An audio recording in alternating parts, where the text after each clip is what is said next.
So it's Daddy's turn now to harvest our calamansi. I just did earlier, couple of it. So ito na yon. I'm still holding some malunggay kasi kumuha ulit ako. So Daddy, come on. Pick more calamansi.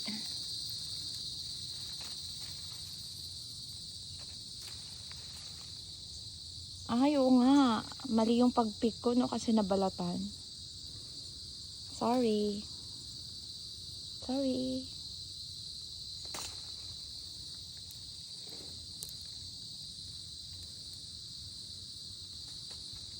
You okay in there, Daddy?